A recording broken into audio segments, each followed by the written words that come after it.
সবচাইতে ভয়ঙ্কর মনে হয় আমার কাছে আয়াতটা সূরা শুরার 42 নম্বর আয়াত। ইন্নামাস সাবিলু আলাল্লাযীনা ইয়াযলিমুনা নাস ওয়া ইয়াবগুনা ফিল আরদি বিগাইরিল হক ইলা আখির আয়াত। সূরা শুরা 25 নম্বর পারা 6 নম্বর পৃষ্ঠা 12 নম্বর লাইনের 42 নম্বর আয়াতের প্রথম অংশে আছে। এটা ইবনে কাসিরে পাবেন। ব্যাখ্যা সব বলতে গেলে কয়েক ঘন্টা লাগবে, আমি সামারাইজ করে শুধুমাত্র অল্প কিছু বলছি। আল্লাহ পাক বলেন, আমি আল্লাহ মামলা দেব, অভিযোগ দায়ের করব, কেস করব তাদের বিরুদ্ধে যারা মানুষ হয়ে মানুষের উপরে জুলুম করে। একটা মনে হয় দেশের জন্য না, সবার জন্য, মানে তামাম দুনিয়ার যতগুলো রাষ্ট্র ঘুরলাম সব চাইতে বেশি জুলুম আমি দেখতে পেয়েছি এবং পাচ্ছি এই বাংলাদেশে। এর বাস্তব প্রমাণ আয়না ঘর। আমি নিজে যখন ছিলাম মাটির নিচে, যখন বুঝেছিলাম যে একটা মানুষ কত অসহায় হতে পারে। অনেকে মনে করে যে আয়না ঘর মানে চারিদিকে আয়না দেওয়া আছে, আয়না মাসের পরে মাস, বছরের পরে বছর চলে যাচ্ছে, আপনার চেহারা কেমন আপনি ভাবতেও পারবেন না। রাত হয় না দিন হয় বোঝা যায় না। আর খাবারের যে সিস্টেম ওটা বলার বাইরে। এতগুলো একটা মাটির পাত্রের ভেতরে 4-5 রকমের তরকারি একসাথে ডাল দিয়ে বলে খান। আমার মনে হয় কেউ মাখিয়ে রাখে সেটা দেয়। 5 দিন 10 দিন খেয়ে তো হয়, বছরের পর বছর। আমি তো 3 বছর কাটালাম। এই মানিকগঞ্জের সন্তান ব্যারিস্টার আরমান 8 বছর কাটিয়েছে। 18 কোটি মানুষও যদি আপনাকে মাফ করে দেয়, এই ঘরের সাথে যারা জড়িত ছিলেন ব্যারিস্টার আরমানের স্ত্রীর কাছে আপনি মাফ পাবেন না। আমরা না অনেকে আবেগে মাফ করে দিচ্ছি, ওনার বউ মাফ করবে।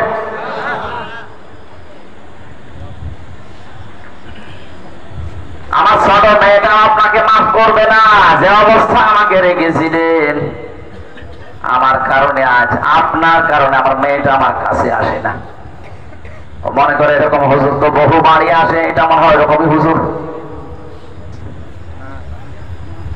আমার মনের ভেতরে কত চাপা ক্ষোভ রাগ থাকলে কথাগুলো বের হয় বলেন তো। নিজের মেয়ে, ওরে 9 মাস 10 মাসে থেকে এসেছিলাম, পরবর্তীতে যেয়ে দেখলাম 4 বছর, তারপরও আমার চেনে না। মনে মনে ভাবে যে এরকম 4 বছরে 3 বছরে বহু হুজুর এসেছে আমাদের সাথে দেখা করার জন্য, এইটা ওই রকম আর একটা হুজুর। এই জন্য জেলখানা থেকে যেদিন বাড়ি গেলাম, আমারে বলছো হুজুর আমাদের বাড়ি চলে।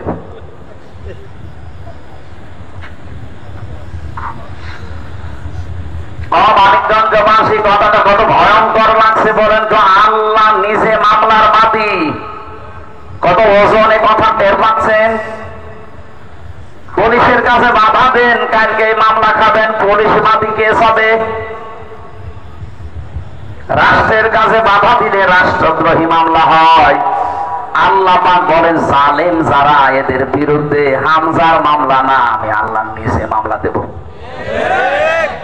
এবার বাংলাদেশের সাথে মিলান, কত মানুষ এই দেশে এখন আল্লাহর মামলার আসামি।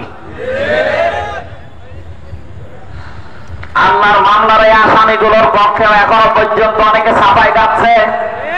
আপনি তো বাস্তবতায় পড়েননি, তাই টের পাচ্ছেন না।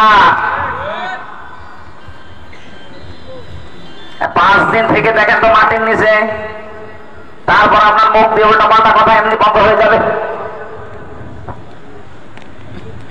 তাও যদি 5 দিন 7 দিন পরে যোগাযোগ করতে দিত যে পরিবারস্থ লোক বেঁচে আছে, আপনি একটু কথা বলেন না। 3টা বছর আমাকে যোগাযোগ বিচ্ছিন্ন রেখে দিয়েছে। আমি জানি না যে দুনিয়া বলতে কিছু আছে কিনা। আমার মা বাবার স্ত্রী সন্তানের 4 জনের দেখা করার পারমিশন ছিল, তারপর ও শয়তানরা দেখা করতে দিত না। 11-12টা গোয়েন্দা বিভাগের সংস্থার উপর থেকে পারমিশন লাগবে। মনে হচ্ছে কি ধরা পড়িস, অথচ কিছুই না। যে মামলা দিয়েছে ও সাদাত জীবন আমি নামই শুনিনি। কে আনসার আর কি যেন, ও শুধু আমি কোনোদিন নামই শুনিনি, জড়িত হওয়া তো দূরের কথা। অথচ নিয়ে যাওয়ার সময় যে ভয়ঙ্কর ব্যবস্থা দেখায়, তো মনে হতো যে আমি মনে হয় দুনিয়া চুরি করেছি সালমান এফ রহমানের মতো।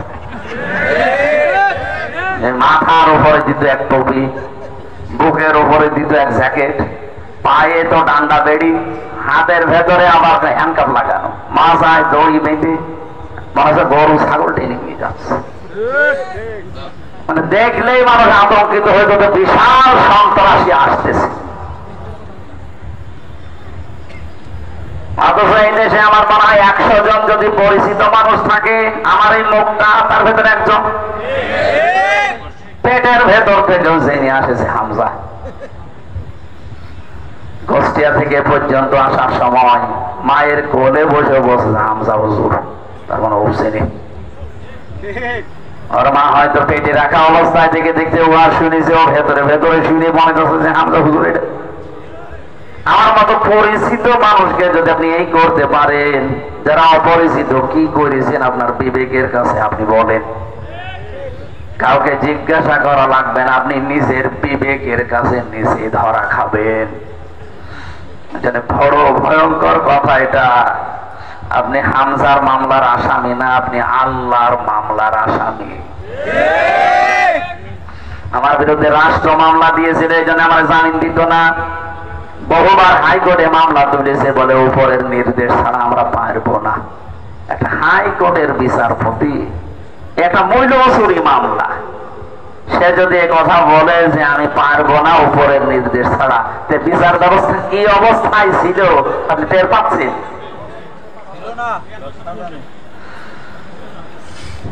আর এখানে যিনি নিজে বিচারপতি কে বলেন তো? আরো জোরে। রায়টা দেবে কে? আরো জোরে। তিনি নিজে বিচারপতি, নিজে রায় দেবে, নিজে মামলা দিয়েছে, আপনার পক্ষে তো রায় দেবে? এটা জুলুম যারা করেছেন, আপনার কপালে আপনি আগুন লাগিয়েছেন, আপনার দুনিয়া শেষ, আর আখেরাত তো শেষ হয়ে গেছে। দ্বিতীয় নম্বরে আল্লাহ পাক বলেন আমার অভিযোগ তাদের বিরুদ্ধে, ওয়ায়াবগুনা ফিল আরদি বিগাইরিল হক, বিনা কারণে যারা দুনিয়াতে বিশৃঙ্খলা তৈরি করার জন্য বিদ্রোহ করে। এই 5 তারিখের পর থেকে কতগুলো বিদ্রোহ আমরা দেখতে পেলাম। এই কথা বলছে না কেন? ভাবছি প্রথমে শুরু করেছিল হিন্দুদের দিয়ে, হালে পানি দেয়নি।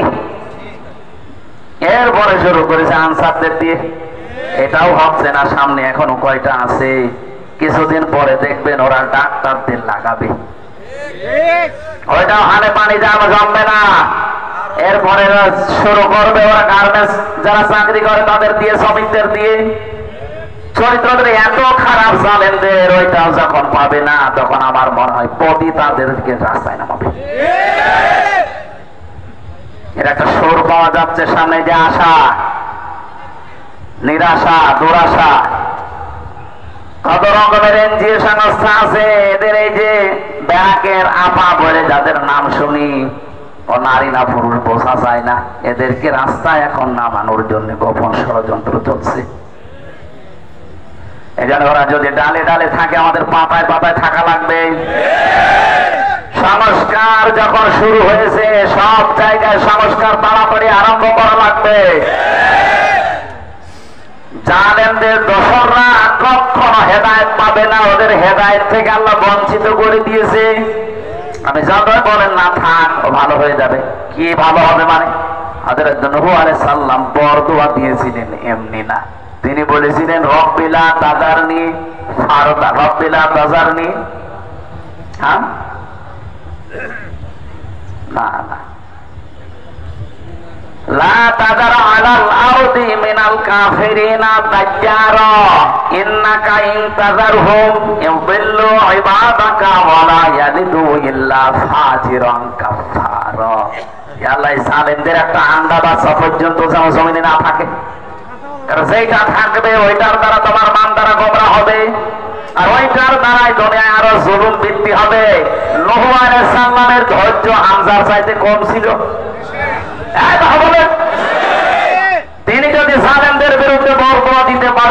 তামাশা কি হয়েছে এখন? আমি বেশি করতে বলছি না, যতটুকু করেছেন অতটুকু করলো আপনি সহ্য করতে পারবেন না। আমার কাছে নাই কোরআন ছিল, আমি ওইটা পড়ে সময় কাটাতাম। আপনার কাছে কি আছে?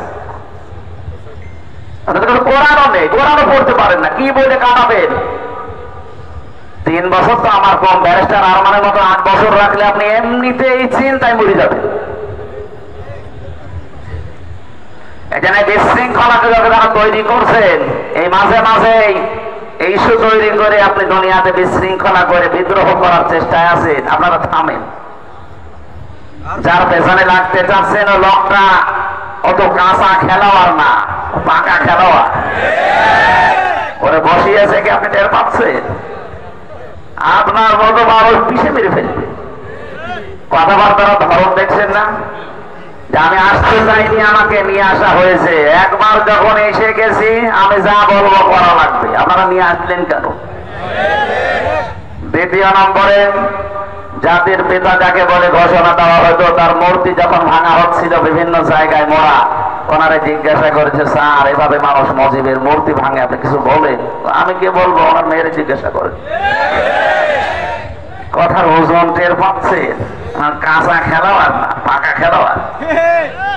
গতকালকে ভিডিও বার্তা দিয়েছে না যে আমার কিন্তু কাজ করতে দিন, বারবার নতুন নতুন ইস্যু তৈরি করে রাস্তায় এসে ডিস্টার্ব করবেন না।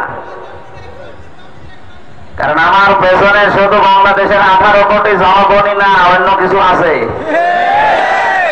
আপনারা যাই করেন, যে বিচারপতিকে দিয়ে একটা কো তৈরি করার চেষ্টা চালিয়েছিলেন, পারেননি।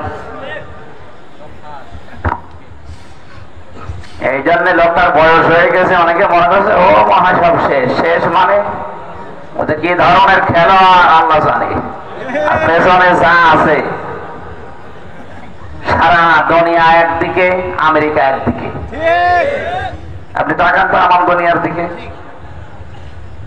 চীন, রাশিয়া, ভারত, সারা পৃথিবীর যত আছে সব একদিকে হলো। ওর সাথে এখন সম্ভব না পেরে ওঠা, কারণ এমন জায়গায় ওরা পৌঁছে গেছে। আর আপনি দেশ গোনায় ধরে না, এই জায়গায় বসে লাফাচ্ছে না। একবার যদি কিছু হয় না, সমুদ্র আপনার নিচে চলে যাবে। এই জন্য এই অবগণনা ফেলাতে বেগয়ের আপনি করা যাবে না। অন্যায় ভাবে যারা বিনা কারণে অকারণে বিশৃঙ্খলা তৈরি করে বিদ্রোহ করছেন, আপনি এই দেশের সম্পদ নষ্ট করার জন্য চেষ্টায় আছেন না। এই সমস্ত দাবি দেওয়া গুলো এখন নিয়ে আসার জন্য ওনার বাড়ি ঘেরাও করবেন কোন কারণে? 15 বছর দাবি তুলতে পারেননি।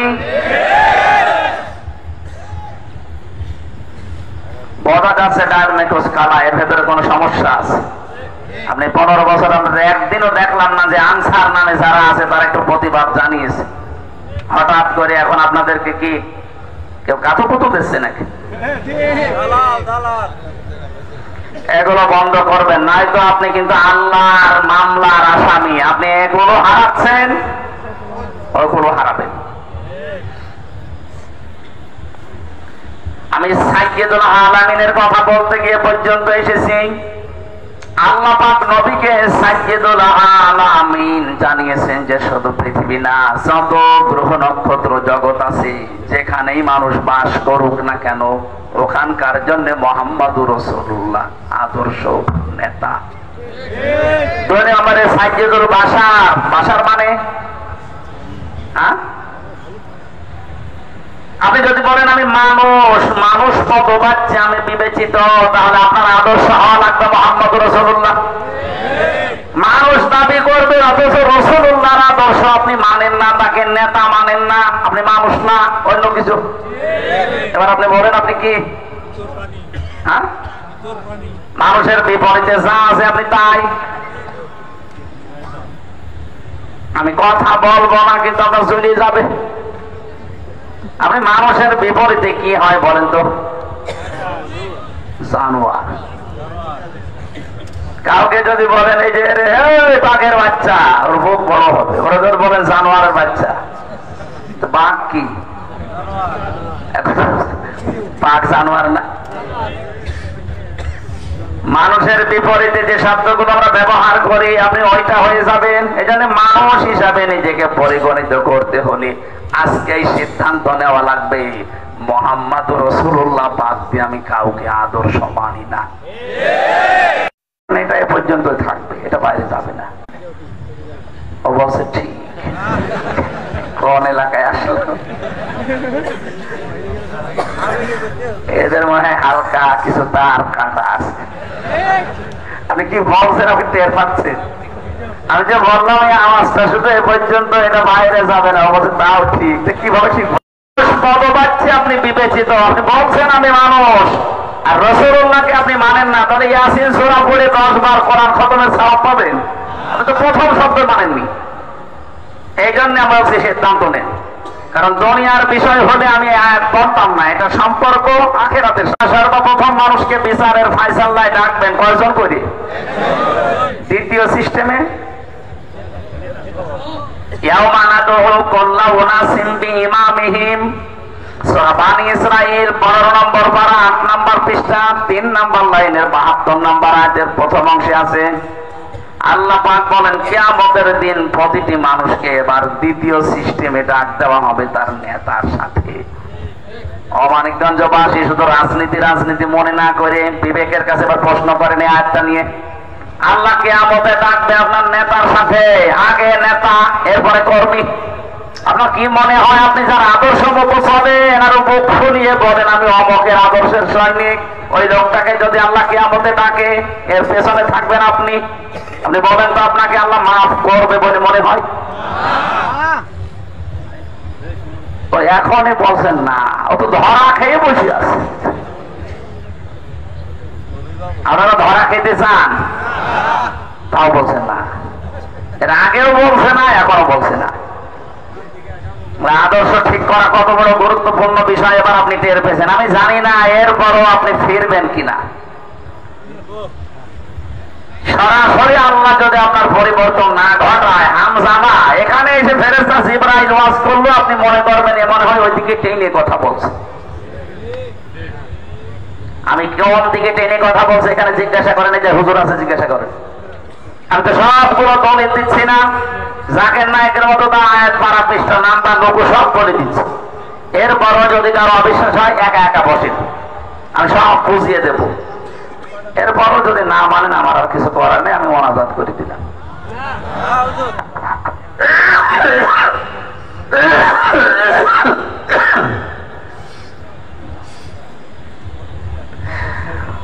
মানিকগঞ্জবাসী বড় গরব নিয়ে কথা বলছে, কারণ কোরআনের চোখ হাদিসের চোখ লাগিয়ে দেখতে পাচ্ছে দেশের অধিকাংশ মানুষ বুঝি হোক না বুঝি হোক জাহান্নামের দিকে দৌড়াচ্ছে। আপনি ফিরে আসেন, আপনাকে আমি জাহান্নামে যেতে দিতে চাই না।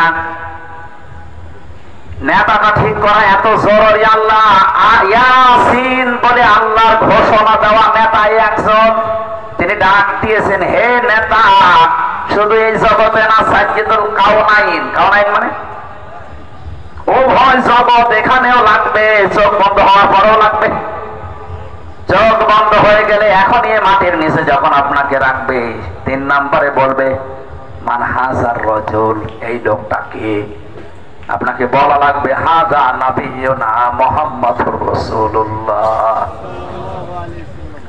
আর আপনি যদি বলেন না লা আদরি, আমি চিনি না, মাস শুরু হয়ে যাবে না।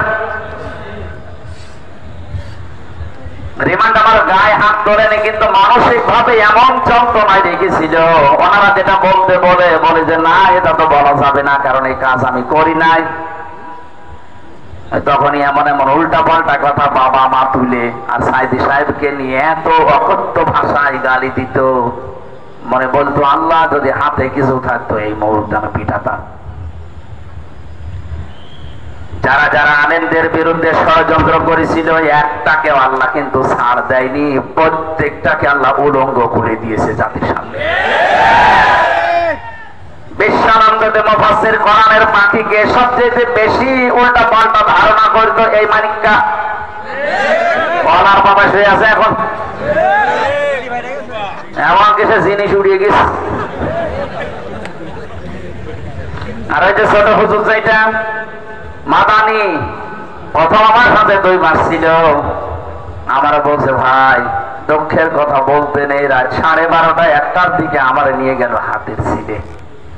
দুই গোলের রাস্তা ব্লক করে দিয়ে আমার পুরা উলঙ্গ করেছে, আমার হাতে একটা সিগারেট লাগিয়েছে, ওটা নিয়ে এসে আমার পাশে দাঁড় করিয়ে ছবি তুলছে, সেটা ছেড়ে দেব। ছেলেটা ছোট, এখন 30 বছর বয়স, ওই সময় 27 ছিল। আমি এত অসহায় মনে হচ্ছিল নিজের কাছে, এক এসআইকে ডাক দিয়ে বললাম, ভাই আমার সাথে যা যা করলেন, ওই যে হারুন স্যার 3 ইঞ্চি, উনি কি জানে? জানে না মানে হারুন স্যার তো করাচ্ছে, যা যা হচ্ছে আপনাকে ধরার পর থেকে সব ওই স্যার করাচ্ছে। আমার মনের দুঃখে চোখের পানি ফেলে দিয়ে ওই সময় আমি আকাশের দিকে তাকিয়ে দোয়া দিলাম, আল্লাহ যা যা হলো আমার সাথে ও হারুনের সাথে যেন তাই তাই হয়। তাই তাই হয়েছে। রাস্তায় বের হলে মানুষ বলে 3 ইঞ্চি, 3 ইঞ্চি, জিকির উঠে গেছে। এখন মহিলারাও জিকির করছে 3 ইঞ্চি, কি অপমান বলে।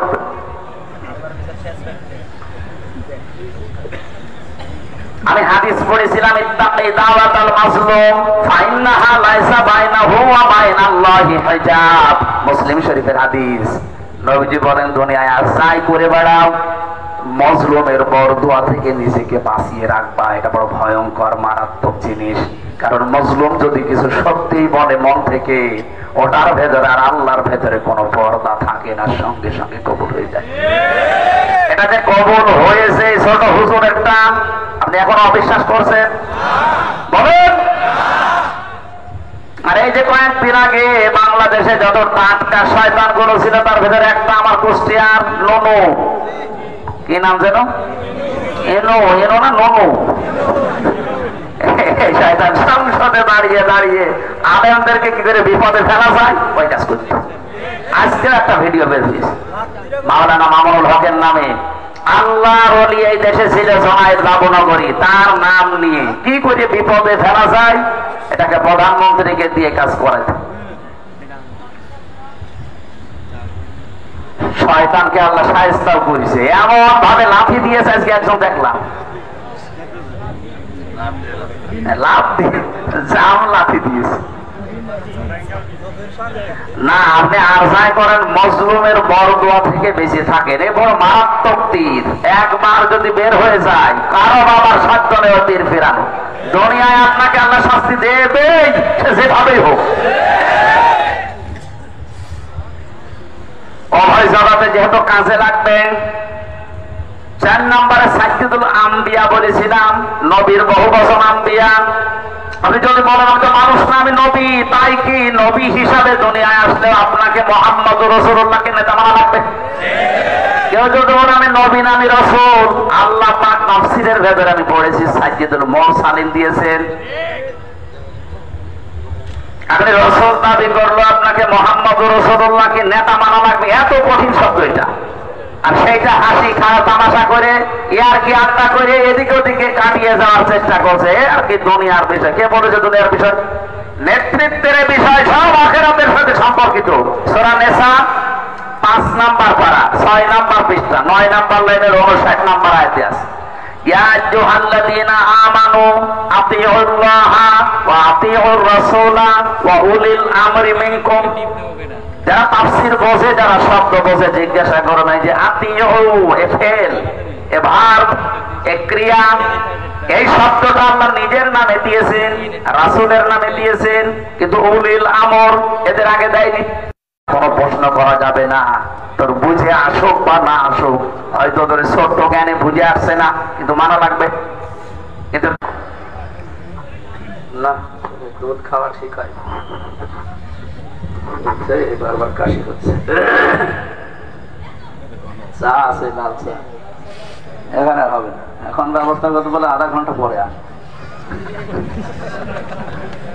হ্যাঁ, অনেক গরিব এলাকা, একটু পানি দেন।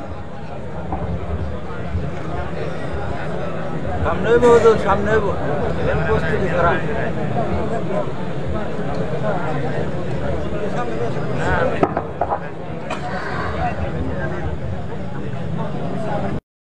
এরকম 7টা নাম আছে কোরআনে। আব্দুন আছে, মুজাম্মিল আছে, মুদাসসির আছে, এরপরে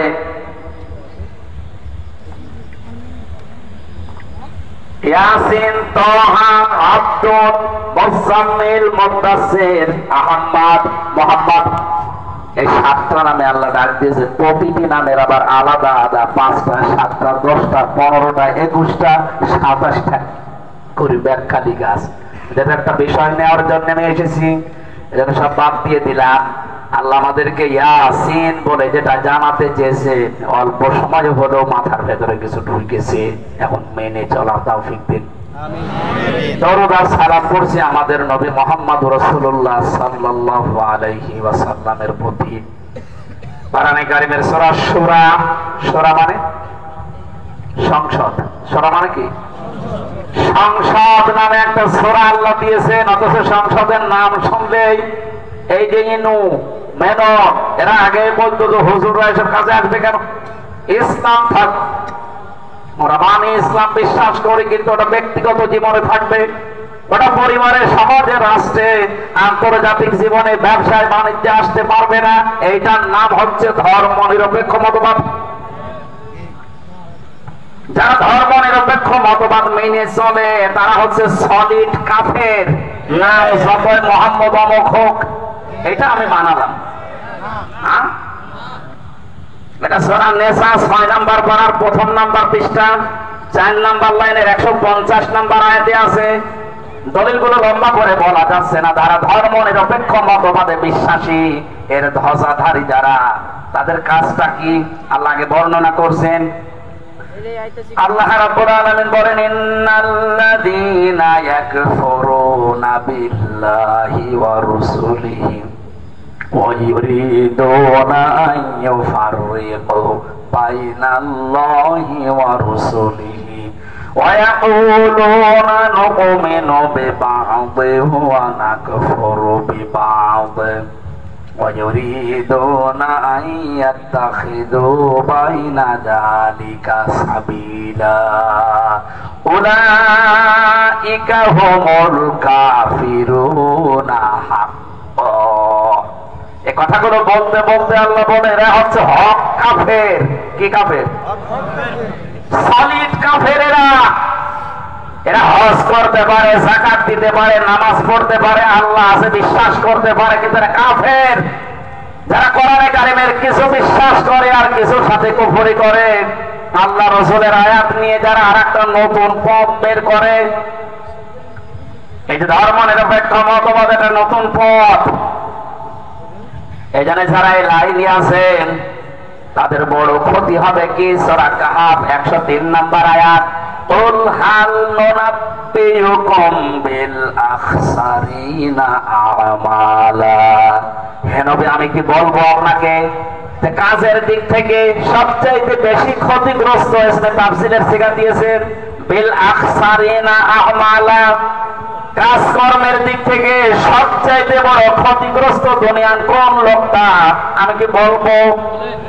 আরে ভাই, আল্লাহ দিয়ে প্রশ্ন করছে।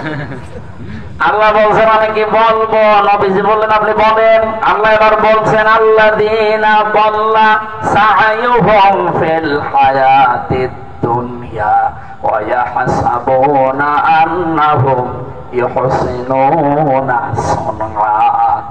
এ মানুষগুলো দুনিয়ায় যা করে সব নিজের টিকে থাকার জন্যে, দুনিয়ায় যা করে সব দুনিয়ায় টিকে থাকার জন্য, ওর কষ্ট, সাধনা, চেষ্টা যা করছে সব শুধু দুনিয়ার জন্য। কিসের জন্য?